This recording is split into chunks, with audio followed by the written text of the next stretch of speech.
Hello, this is Elizabeth Chu, the CEO of the South Carolina Historical Society. Welcome to From the Vault, the South Carolina Historical Society podcast, created and hosted by my colleague Sydney Derrick, our librarian.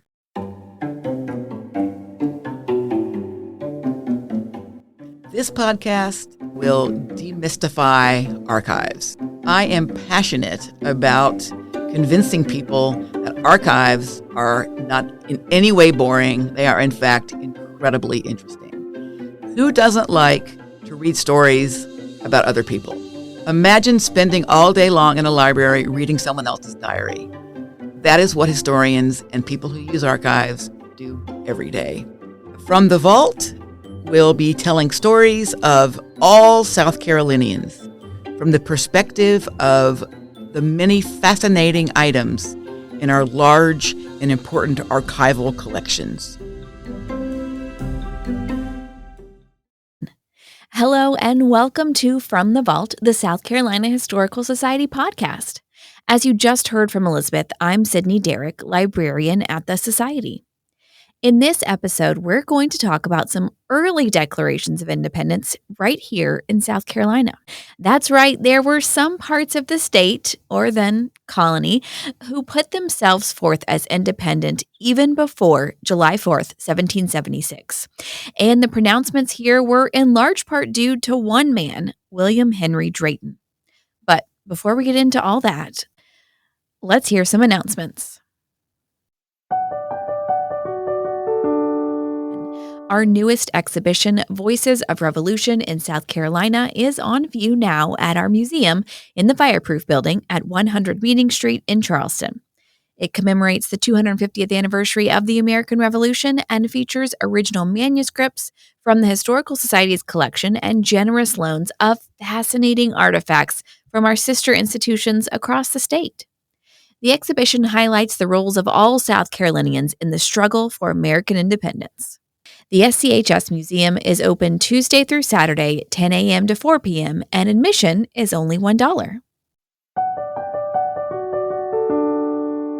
In 1784, after the war was done and America had won its independence, William Henry Drayton embarked on a tour through the backcountry of South Carolina, which was most of South Carolina at the time because the only real cities were port cities on the coast, with Charleston being the largest.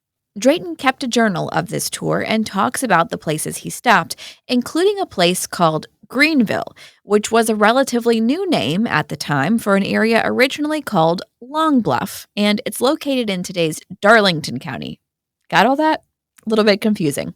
But at the time, Long Bluff/Greenville was where the courthouse was located for the Shiraz district, and Drayton described the people there in his diary, writing, quote, "The inhabitants of this district seem to be all industrious, economical, and peaceable. The business of the courts of sessions and common pleas proved this very plainly. There was not a criminal in jail, nor a bill of indictment delivered out in the first, and only 1 or 2 land cases tried in the last." End quote.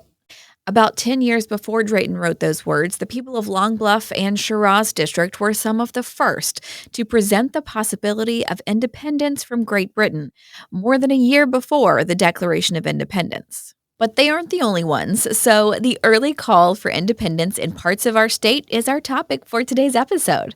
But before we get too far into it, let's list our sources. In addition to William Henry Drayton's diary held in our archives, we used transcribed versions of the South Carolina Gazette and Country Journal, a book, William Henry Drayton, South Carolina Revolutionary Patriot, by Keith Krasinski, a pamphlet, Archaeological Investigations at the Colonial Settlement of Long Bluff, created by the University of South Carolina Institute of Archaeology and Anthropology, an article, William Henry Drayton, The Making of a Conservative Revolutionary, by J. Russell Snapp, published in the Journal of Southern History, Volume 57, Number 4. A book, William Henry Drayton and the American Revolution, by William M. Dabney and Marion Dargan. An article, The Camden Resolves, First in the State, accessed on the Experience Camden website. An article, The South Carolina Constitution of 1776, by Terry W. Lipscomb, published in the South Carolina Historical Magazine, Volume 77, Number 2, the National Register of Historic Places nomination form for the Welsh Neck Long Bluff Society Hill Historic District, accessed online, and the website Declaration Project, which collects declarations of independence and is an initiative of Democracy Cafe. So, as I mentioned, William Henry Drayton, who wrote that diary entry about Long Bluff, was actually the man who kicked off the early desire for independence there and in the Camden district as well. Let's talk about him a little bit to learn why. In 1774, Drayton was a circuit court judge, and he had very recently had a change of heart on his loyalties to the crown. He had been an ardent supporter of the king and Great Britain, even holding a seat on the provincial council in Charleston. But then Drayton was passed over for some important offices, and guys from England were shipped over to take them instead. And in 1774, Parliament passed the Coercive Acts, which charged Americans higher taxes for the things they needed from Great Britain. This caused Drayton to swing way far to the other side, becoming a very vocal and passionate patriot.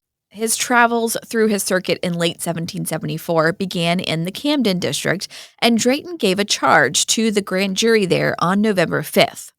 Part of what he said to the grand jury was, quote, "Hence, in order to stimulate your exertions in favor of your civil liberties, which protect your religious rights, instead of discoursing you of the laws of other states and comparing them to our own, allow me to tell you what your civil liberties are, and to charge you, which I do in the most solemn manner, to hold them dearer than your lives. A lesson and charge at all times proper from a judge, but particularly so at this crisis, when America is in one general and generous commotion touching this truly important point." So Drayton's about to talk to the folks of Camden about their civil rights. And he goes on to say, quote, "English people cannot be taxed. Nay, they cannot be bound by any law unless their consent, expressed by themselves or by their representatives of their own election. This colony was settled by English subjects, by a people from England herself, a people who brought over with them, who planted in this colony, and who transmitted to their posterity of such rights. It is one of the most serious importance that you strictly execute those regulations which have arisen from such a parentage, and to which you have given the authority of laws by having given your constitutional consent that they should operate as laws." So basically, he's saying there that we are all still English people, and English people are not supposed to be taxed or to be ruled by laws that were created without their consent. And all of this has been implemented without that over in Great Britain. So later in his speech, he says, quote, "Some courtly judges style themselves the king's servant, a style which sounds harshly in my ears, inasmuch as the being a servant implies obedience to the orders of a master, and such judges might possibly think that in the present situation of American affairs, this charge is inconsistent with my duty to the king. But for my part in my judicial character, I know no master but the law. I am a servant not to the king, but to the Constitution, and in my estimation I shall best discharge my duty as a good subject to the king and a trusty officer under the Constitution when I boldly declare the law to the people and instruct them in their civil rights." So after receiving this charge, the Camden District Grand Jury presents their grievances. And the purpose of these grievances were to publish them, to alert those in power so that something may be done about them, so that these issues that the colonists are having can be resolved. And their grievances include that the parish of St. Mark is too large and hinders the church from spreading the gospel, that there is no law to regulate the price of entertainment at public houses, which are found throughout the district, and that Parliament in Great Britain is out of control. Specifically, they say, in part, quote, "We present as a grievance one of the most dangerous and alarming nature, the power exercised by the Parliament to tax and to make laws to bind the American colonies in all cases whatsoever, We conceive such a power is destructive of our birthrights as free men, descended from English ancestors. Seeing such free men cannot be constitutionally taxed or bound by any law without their consent, expressed by themselves or implied by their representatives of their own election, a consent which the good people of this colony never have signified to be taxed or bound by laws of the British Parliament, in which they never had any constitutional representation. Towards the end of their presentment, which is published in newspapers and the sort, they write, quote, being resolved to maintain our constitutional rights at the hazard of our lives and fortunes, we do most earnestly recommend that this presentment in particular be laid before our constitutional representatives in General Assembly, who, we doubt not, will do all in their power to support us in our just rights. We make it our request that His Honor will be pleased to direct the said charge to be printed and made public, fully persuaded that every man will read it with applause who wishes a lasting security to the British constitutional establishment of civil and religious liberty. So while no one is declaring themselves an independent nation quite yet, you can see the arguments that will be used later already being laid out here in the publication of this presentment. The group in Camden makes it known that they do not submit to taxes and binding laws created over in Great Britain specifically for Americans without the consent of the Americans. Drayton continues his travels on to Shiraz district during that same circuit court tour and makes the same charge to the grand jury there on November 15th, 1774, and they make a very similar presentment of grievances against Parliament. 6 months later, on April 15th, 1775, Shiraz district and the grand jury in Long Bluff make another presentment on the topic of Great Britain, writing, quote, we present as an enormous grievance the power exercised by the British Parliament of taxing and making laws binding upon the American colonies in all cases whatsoever, such power being subversive of the most inestimable rights of British subjects, that of being taxed by their consent only, given by their representatives in General Assembly, and that of trial by juries, both which are evidently inherent in British America and of which no power on earth can legally deprive them. We, well knowing the importance of those rights in securing to us our liberties, lives, and estates, and conceiving it to be every man's indispensable duty to transmit them to his posterity, are fully determined to defend them at the hazard of our lives and fortunes. At the same time that we thus openly declare how highly we prize our rights, we beg leave to assure your honor that we have a due sense of that allegiance so strongly recommended to us by your honor in your charge, and that while our sovereign adheres to his part of that original and reciprocal compact made with his people and expressed in his coronation oath, none of his subjects shall exceed us in constitutional submission and fidelity. In this presentment, the group specifically mentions defending their rights with their lives and fortunes, but they do still maintain that as long as the king holds up the promises he made, they will remain loyal to him. Let's pause here and go over a little bit of the timeline of the war in South Carolina to put all of this into context, which, if you've listened to past episodes of the podcast, you may remember some of this. So this most recent presentment that I read is made in April of 1775.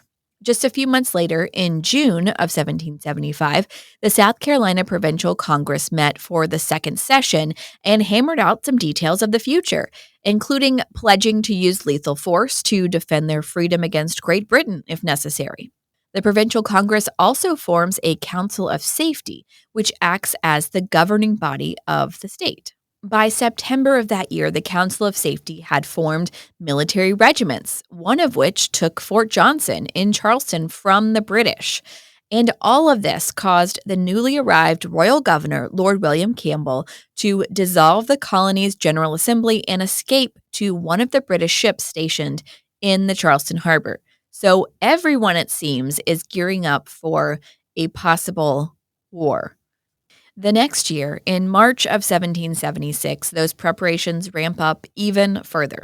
South Carolina writes its first constitution and begins to establish a longer-term version of its own government than the Council of Safety was, although some maintained that even this government set up in the Constitution was a temporary measure until they could reconcile with Great Britain.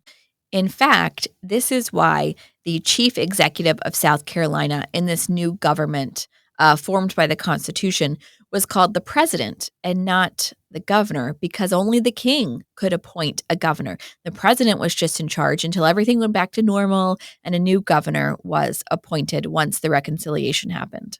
One person who did not view this Constitution and this government as temporary was William Henry Drayton. And as a part of all of this, he was named Chief Justice of South Carolina. So he received a little bit of a promotion there. In this role, he upped the ante in his charge to grand juries, and in April of 1776, he issued a charge in Charleston that independence should be declared. Drayton argued that King George III had broken his contract with the people he governed by not governing them well, and therefore it was the people's right to revolt. He said, quote, George III, King of Great Britain, has abdicated the government, and that the throne is thereby vacant, that is, he has no authority over us, and we owe no obedience to him. And this was followed in his charge by a description of what establishing a new government could do for the people of America. His charge was published to newspapers in America and London, and a copy was sent to the Continental Congress. In fact, according to Keith Krasinski's book, one of the South Carolina delegates to the Congress, Arthur Middleton, reported that Drayton's charge helped inspire the delegates to officially declare independence. On May 20th of that year, 1776, the grand jury at Long Bluff in Shiraz District issued their presentments, including a declaration of independence from the British government.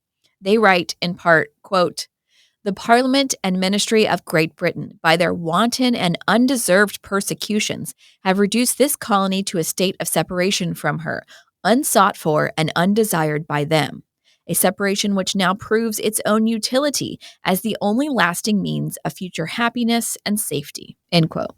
They're basically saying that the independence isn't something that they necessarily wanted, but it was pushed upon them by the British government and now is really what's best for them. Keep in mind, this is May of 1776, so this is before the Declaration of Independence is issued, obviously, and it's even before the Battle of Sullivan's Island is fought and won in Charleston. That doesn't happen until June.